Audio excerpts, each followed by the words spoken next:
Un grand merci d'être là, de continuer à porter le flambeau, un flambeau de résistance gauloise.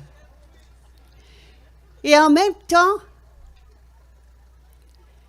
c'est le temps de passer à autre chose.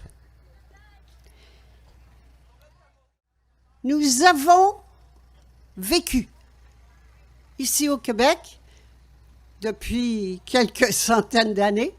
Nous avons vécu la résistance, la survie. C'est absolument impensable qu'il y ait encore une enclave de langue française, de culture en Amérique du Nord.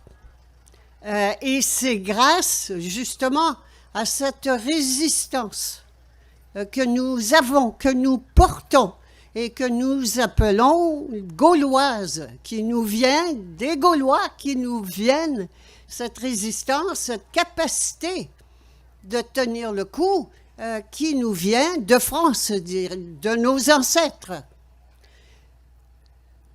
Et autant ceci nous a permis, et a fait en faisant des bébés, avec l'Église qui nous disait qu'il fallait faire des bébés, avec la culture, avec la langue et toute l'influence de la France, ça nous a permis de résister et tout le monde en ce moment, et pas seulement nous ici, mais le monde entier, l'humanité entière, est rendue à arrêter de résister.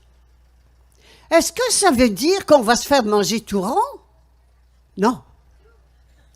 Ça veut dire qu'on va passer à autre chose. Résister, c'est toujours de dire non à quelque chose. Je résiste, je refuse, je combats. Ça reste de la guerre. Et dans la situation actuelle, il faut bien prendre conscience que nous ne gagnerons jamais.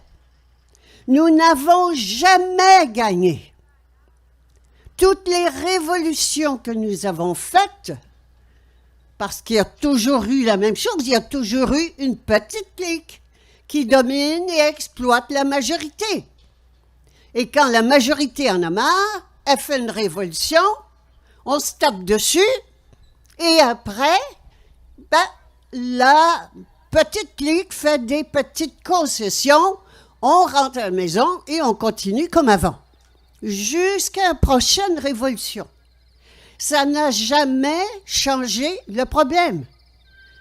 Il y a toujours une petite clique qui domine et exploite la majorité. Alors, on a beau les appeler des psychopathes, j'entends des fois ça, des psychopathes, ils sont épouvantables. Écoutez, ça se joue à deux. S'ils sont épouvantables, qu'est-ce que nous faisons de continuer de leur confier nos enfants, notre éducation, notre santé, notre argent, notre avenir? On appelle ça comment? Est-ce qu'on n'est pas un peu psychopathe, nous aussi? Alors, qui a le vrai pouvoir? Le vrai pouvoir, il est chez l'individu. Et c'est ça qu'il faut comprendre.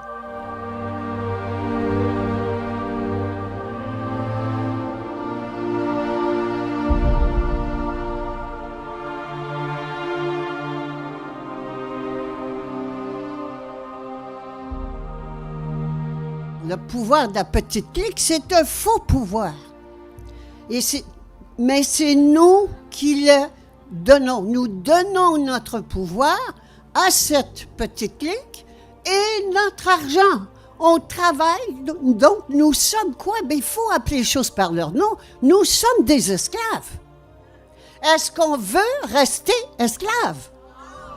Bien, il va falloir que nous changions. Pas que change.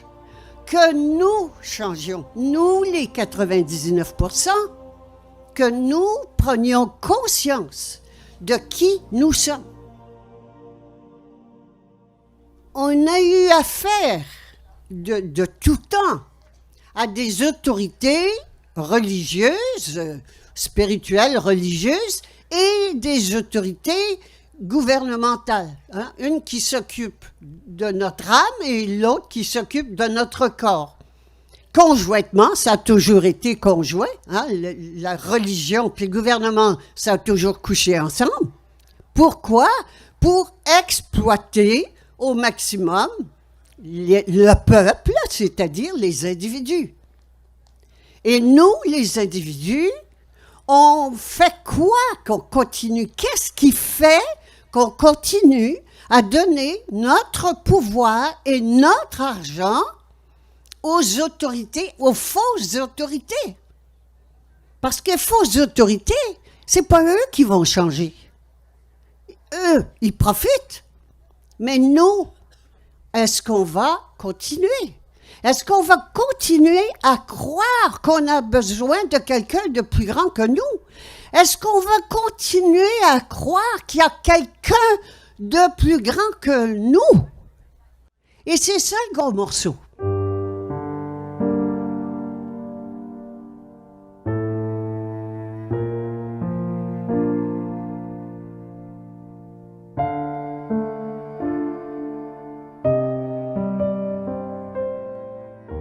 Ils sont détenteurs de l'argent. Ils sont détenteurs du paradis. Ils nous disent que c'est eux qui vont nous dire comment aller au paradis. Ah, vraiment? Le paradis sur terre, il est là. Il est là déjà. Nous ne le voyons pas parce que nous n'y croyons pas. Nous ne croyons pas en qui nous sommes. Nous avons la foi en d'autres et ils nous déçoivent. Ben oui. Alors reprenons notre identité vraie, c'est-à-dire l'autorité suprême. Le mot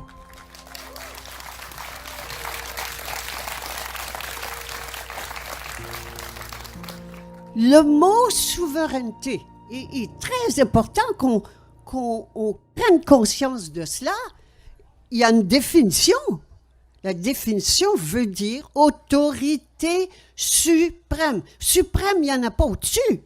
C'est-à-dire que quand on monte dans le suprême, on arrive à Dieu. Et c'est quoi? Ben, c'est un faux Dieu. C'est des fausses suprématies. C'est des fausses souverainetés. Souveraineté des gouvernements, des pays, des constitutions. C'est tout faux. C'est toutes des souverainetés fabriquées, y compris Dieu. Ben alors, où est-ce qu'elle est, l'autorité suprême? Elle est à l'intérieur de chacune et de chacun de nous. Et c'est cela la grande révolution que nous abordons en ce moment. C'est une révolution de conscience. On devient conscient, on s'éveille à la vérité de qui nous sommes. Nous sommes l'autorité suprême. Si par exemple, je dis à quelqu'un de ramasser quelque chose ou de faire quelque chose, je peux l'encourager avec des carottes, des promesses. Je peux l'encourager en lui disant, ben, si tu ne le fais pas, je vais te battre.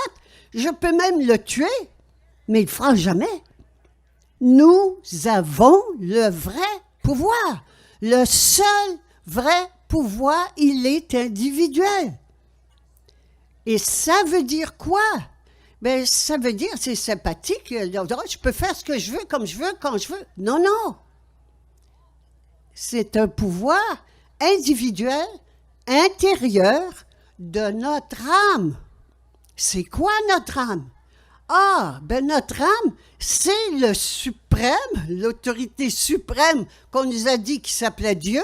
Non, non, elle est à l'intérieur de toute la création.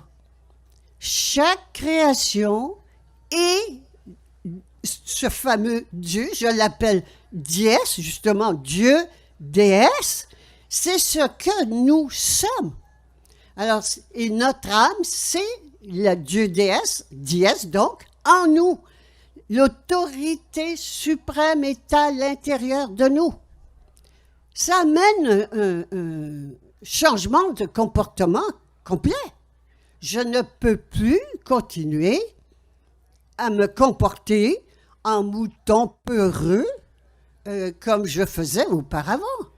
Ça amène un changement complet dans tous les domaines.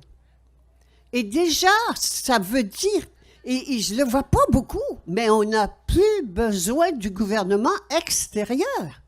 On n'en a plus besoin. Est-ce qu'on peut faire pire que ce qu'on vit en ce moment? Non. Alors déjà, de changer notre façon de penser. Nous n'avons plus besoin d'un gouvernement extérieur. Et sur le plan individuel, ça veut dire que c'est plus mon ego qui mène ma vie, mais c'est mon âme. C'est un transfert de pouvoir individuel.